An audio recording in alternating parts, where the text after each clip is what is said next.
He's dedicated to raising funds for the second fastest growing technical college in the Palmetto State. Who is he? You'll meet him. Coming up next on Carolina People.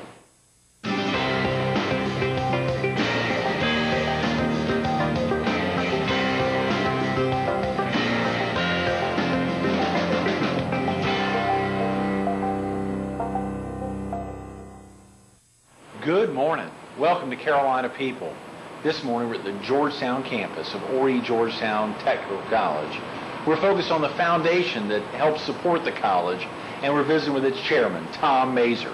Good morning, Tom. Good morning, Greg. How are you? Thanks so much for being with us. My pleasure. It is so exciting to be here on the Georgetown campus of Horry Georgetown. It's incredible, and to have this mural in the background. Of course, to know we're so close to downtown Georgetown, and much of this is right behind us. Absolutely. Yeah, it's a lovely place. I wish more people would come down here and see the campus because it has a lot to offer.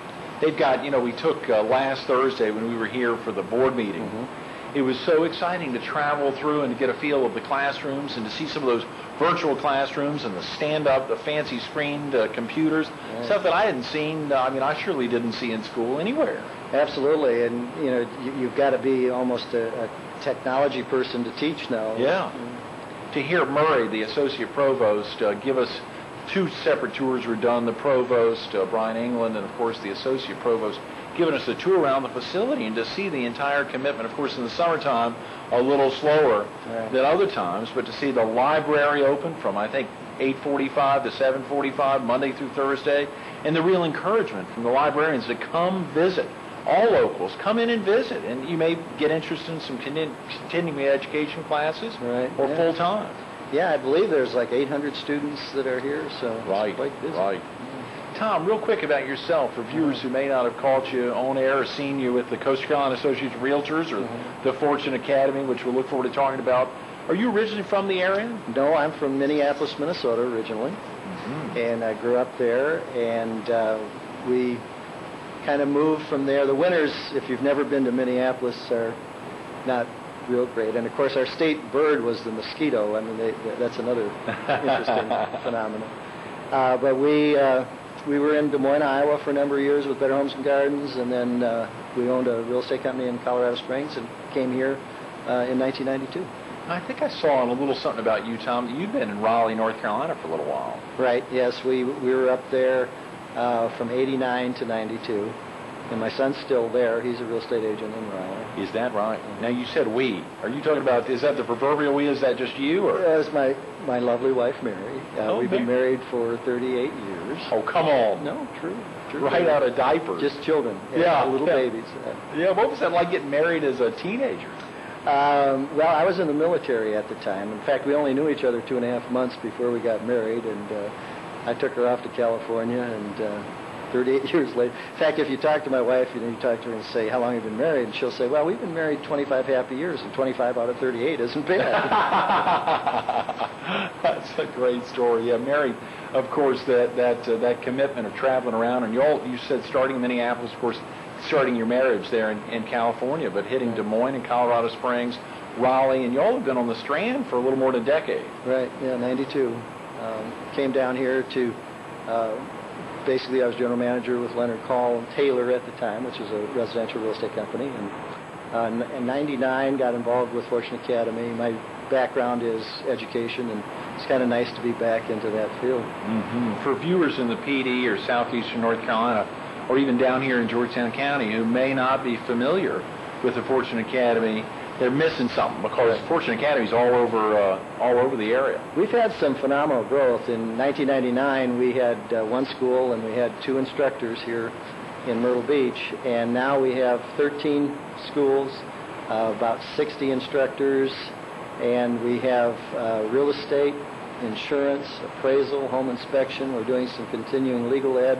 And we're just now getting into mortgage lending, continuing education kinds of programs. So. Is that right? I think I saw you all also do some banking professional development. Right, yeah, that's kind of an offshoot of the licensing. There were a number of corporations that needed some training in like customer service and sales and marketing types of things, so we have created some programs there as well. And you said y'all are in how many locations, Tom? Well, we made a proposal to the technical colleges back in about actually it was 2000.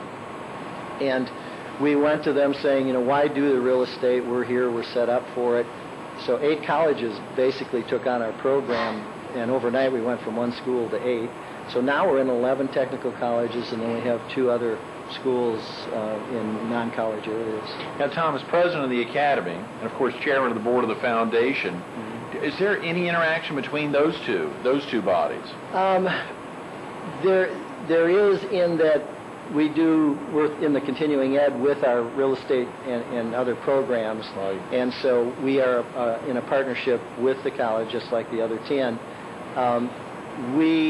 Continuing ed has some scholarship programs that have come out of the relationship and whatever, but basically the foundation is separate from that, but we do work hand in hand. Now, of course, in that aspect, as president of the academy, do you get into the classroom a lot? Not anymore, unfortunately. Years ago, when we were small and growing, I was able to teach, but I don't think I've taught a class in about 6-7 months. I like to get back in there, though, just to experience the situations, keep up with everything. Sure. Sure, you still learn a lot from your students. Oh, absolutely. When someone thinks about real estate classes, of course, real estate on the Strand, whether we're down here in Georgetown County or up in much of Horry County or surely throughout the PD, real estate is indicative of a heck of a lot of lives up and down the area. There's 32,000 licensees in the state of South Carolina. 32,000? Yeah. In fact, there's a new story out where the Highway Patrol is going to ask for your real estate license instead of your driver's license because more people have. Oh, yeah. What are some of the things that are taught in the classroom at the Fortune Academy on the real estate side? And we can open up a little bit about some of the other programs. Of course, we're a little mandated by the state as far as the licensing goes, and to get your license, it's primarily focused around protecting the public and state and federal law. So when they get their license, there's a lot of learning the terms and laws that are out there. Once they get in the program, they have to take 30 hours within the first year, and that's a little more of the good-to-know kinds of things. It gets into agency relationships and contracts and fair housing and ethics and those types of things. Of course, so many of the other programs you talked about, professional development, appraisal licensing, home inspection licensing. We talked a little bit about the banking professional development. Those things, now, are those taught throughout all of the schools as well? Right, yes. We usually start a program here in Horry Georgetown Tech as kind of a test market, and then we move it out to the other locations. When you first got into the real estate industry, Tom, was there some idea that you would ever get into something like this, teaching and getting in the classroom? No, that was 1976 when I got my license. I left teaching to go into real estate, and no, I never thought I'd get back into it again. But fortunately, with the college and with Fortune, that opportunity did come up. So you'd originally gone into teaching out of school? Right. Was Marion teaching as well? No, she was doing feasibility work in the condominium marketplace in Minneapolis at the time, and she has been selling basically here at Myrtle Beach the whole time we've been here. She's an on-site agent. Okay. And you said your son earlier this morning, I think you said your son's also in real estate. Yes, he's in new home sales up in Raleigh. So it's genetic. It would be genetic, of course. And hearing you talk about marrying, the excitement of marrying Tom and real estate together. What are Christmases like? I mean, what can y'all talk about? We give each other houses. Yeah. We've had to make kind of a rule that if one doesn't want to talk real estate, we shut up. Right. Good thinking. Of course, so much of the focus in being here last week on the Georgetown campus and then coming back, obviously, much of this week to focus on so many of the activities with the foundation and the experiences that have been derived and the amazing board from both counties. Right. The commitment they've made to continue to grow the board and to find some of the new ways. Greg Thompson will be with us later this week, focus a little bit on an upcoming website, which will be ready to launch, and hearing some of the board members get excited about that was amazing. Yeah. We've got a super group of people that are dedicated to the future of this college, and we have kind of set our goals to focus in two major campaign areas this year. One is allied health, to raise money to expand the allied health program here in Georgetown County. And then we've taken over the hospital, the old hospital on the Air Force Base, which will be the new allied health facility for Horry County. We also have developed a student emergency fund where we can help students who have a problem with, maybe they don't have money for books, or we had one student where their books burned up in a fire and they were worried that they would not be able to go back to school. So that's been a phenomenal program. We've got a group working on public relations, which is the one doing the website. I'm real excited about that. Oh, yeah. I got to see the preliminary. You'll be able to actually give to the college online. So it's hgtcfoundation.org for those of you who'd like to do that. That's right. And then we have a group that's working very hard on what we're calling special projects, where we're looking at membership and really recognizing our donors and thanking our donors. We've had some events to show our appreciation. Right, right.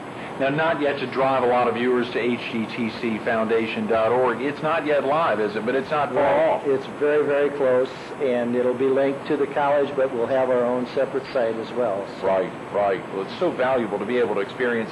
Of course, John Boyd, who came on as the faculty representative to the foundation, right. Joined the board last Thursday at the board meeting, talked about some of the ideas of even continuing to expand. It was in the discussion about the website, right. but talking about really pursuing a vision for the foundation and obviously educational foundations around the two-year schools that he's been focused on right. recently for his dissertation. I'm real happy that he's going to be the liaison with us because he's looking at it from a very broad perspective. I think we do have a vision. I think it focuses in a few areas. One is to supplement the lottery funds for scholarships. Most of the tuition is covered by lottery, but there's a chunk that isn't, and I think the foundation needs to be there. Mm-hmm. The second area is helping students who have problems when they're in college, that we can help them through those situations with, like, the emergency fund. And then, the other big area that needs to be really focused on is equipment and programs. The budget cuts with the college have really hindered their ability to get computers, to get classrooms, and I think the foundation can focus a lot of its energy in those areas as well. So how does for viewers who may not be familiar with how a foundation works, Tom, we're talking about it's a state school, Horry Georgetown Tech's a state school. Right. There's 16 around, and as you said, the lottery has helped to fund a lot of the scholarship funds for students entering, but there are still some issues, still some dollars that are needed. So a foundation is set up oftentimes to help cover those holes. Right. There's different ways: planned giving, remembering us in wills and other in trusts and those types of things. There are endowments that can be set up where you're living off the interest basically for your scholarship programs, and all of those things again would be the supplemental part to the lottery funds for tuition. What we're doing on the campaigns is literally going out and trying to collect dollars from the industries that are most affected by these programs: allied health, hospitality, tourism. We're starting the college a construction supervision program for the tremendous amount of construction work that's going on in the area. When you say allied health, Tom, what are you referring to? Are you just talking about all the hospitals in the area, the needs of nursing and otherwise? It's my understanding that in our area alone, there's a need in Myrtle Beach for about 40 nurses and another 20-some in Georgetown. And so we're talking nursing programs, rad tech programs. We're talking about all of the terminology. It's so confusing to me, but a lot of the technological programs that a hospital has. So nuclear medicine is another area that has come up. So it's everything related to the health industry. Mm-hmm. Why would a viewer who's not an alum of Horry Georgetown Tech, or who has relatives who aren't alums, why would they want to support the foundation? I think there's an interesting thing that's happened to me becoming involved with the college. I never realized how this place changes people's lives. And I invite you all to come to any function at the college where a student stands up and tells you what the college has meant to them. And the average age is 26 years in the college. There's a tremendous amount of single parents that are working full-time and still trying to go to school. And this college has a major, major impact on what they will become in their future. And until you see it and hear it, you don't realize how important it is to give to something like this. Mm-hmm. It is so vital to be able to hear the students.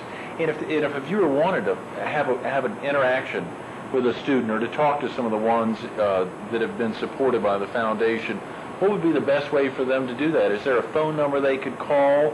Does the foundation have a phone number they could? Yeah, absolutely. 477-2016, I believe it is Sandra's phone number at the foundation. Okay. And of course, they can call me if they have interest. My number is 839-1131. 839-1131. That's at the Fortune Academy. Right. Of course, you're so close to the foundation office. Right, we're right on near the campus, just a couple blocks away there. That's right. And that's another interesting thing for viewers who are visiting the Strand and would be interested in popping by the Coast Carolina Association of Realtors, right, or to see the Fortune Academy. You all are both there at 951 Cheyenne Avenue, right, close to Tofino's. Absolutely, and Fox yes. 43. A great facility there. What would someone be interested in possibly coming to visit the Coast Carolina Association of Realtors? They've got a great, amazing new facility there. They do. It opened a year ago. They have most of all of the upstairs. They've got a fabulous computer lab, which they do a lot of training up there. There's a big classroom downstairs, which is open to be rented from the public. I mean, it's a good space. Mm-hmm. And then we have our classrooms and our corporate office there as well. So, and of course, the association, they have just over 2,000 members today in this area. Is that right? The Coast Carolina Association of Realtors. Son of a gun, Tom. I had no idea. I know we talked about the impact they make in the community, but had no idea there were that many in the area. Yeah. Of course, for the foundation office, and that's the focus, if someone was to call in, that opportunity to visit with a student, to learn a little bit about that, is that one-on-one, if they couldn't make a session where a student was talking. Sure. Actually, just coming over there, we'd make sure they could sit down and talk to students. They could go in classrooms. There's a lot of opportunities.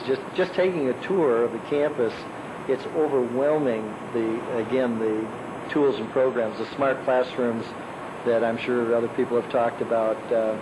It's phenomenal. I think our college has the most smart classroom capability of any college in the state. So they put a lot of time and effort into keeping the educational environment up to date. Mm-hmm. Of course, when we talk about the campuses, not just the Georgetown campus like we're sitting in today, but the Conway campus, the Grand Strand campus, I think someone mentioned the Grand Strand campus is the largest geographically of the three campuses, about 80 acres, a lot of room to expand. Yeah. And of course, right in the middle, more or less, of the three.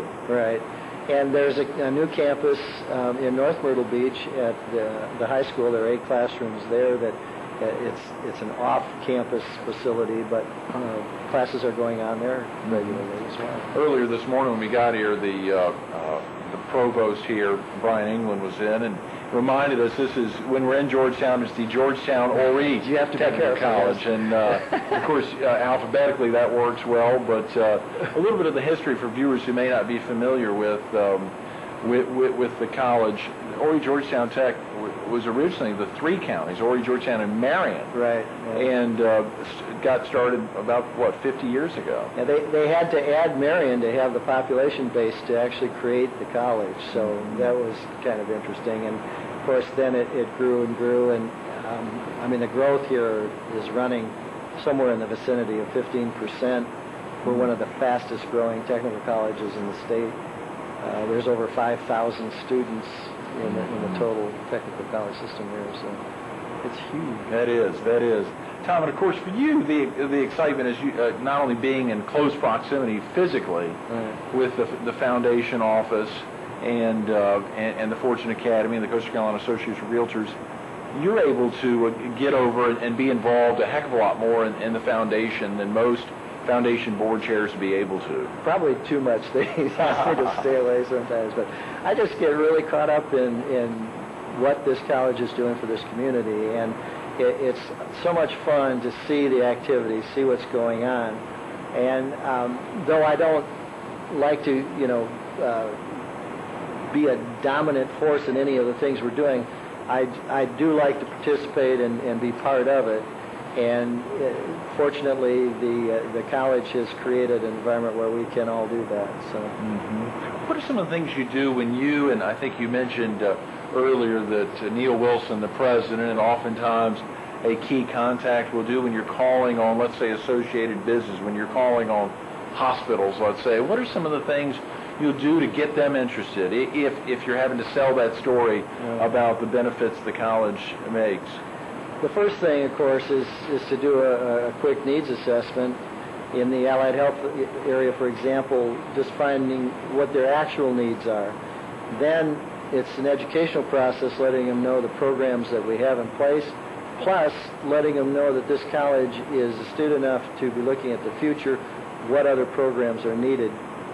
Once we get the tie-in between need and what we're offering, it's amazing. They're very startled in most cases to realize all of the things going on here and the programs that are in place today and how much they impact their industry.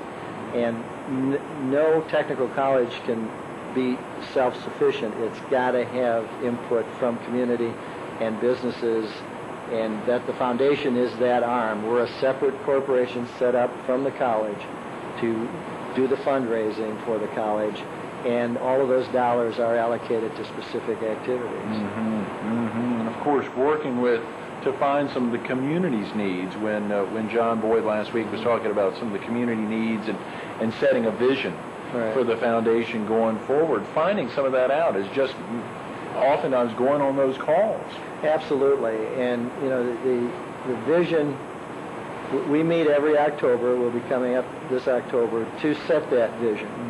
And I'm very excited, like I said, about John being with us, because he's going to have a lot of research and a lot of things that are on a global basis because of his PhD work in foundations, and I think he'll be a great asset to us. But you're looking at us helping students get into college, stay in college, and then we're looking at the college grow and expand with tools and programs. I guess the biggest vision I would see is that there should be no student in this area that, if they have a desire to be in this educational environment, there's any reason they should not be here. That's great. That's a great goal to have, Tom. Think about it, almost 30 years ago, entering the real estate profession, and then obviously being on a teaching side early on, and virtually now later in your career still being on the teaching side, being able to get into the classroom. Some, as you said, 6 months ago, you ran a lot more than even today as the Fortune Academy's expanded. How has that been for you, that transition over the last 30 years, Tom? Well, I remember when I first got in the educational environment, being brand new, of course, I thought I knew everything. And it's amazing how much knowledge I've gained since I knew it all. And having years in the real estate business, 26 years, and now coming into this and being able to give back to those industries, I believe, creating programs, helping students gain their career potential is very rewarding. And, at this time of my life, it's kind of a nice thing to be working on.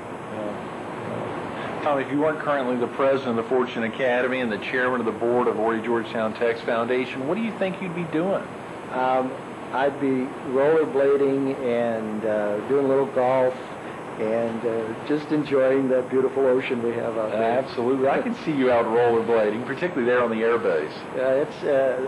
I stopped running years ago because of back problems and things, and rollerblading, being an old hockey player from Minnesota, I just, had to get back into doing that too. Yes, absolutely. Thanks so much for being with us this morning. My pleasure. Thank you. Absolutely. Stay tuned to more Carolina People with Tom Maeser coming up next.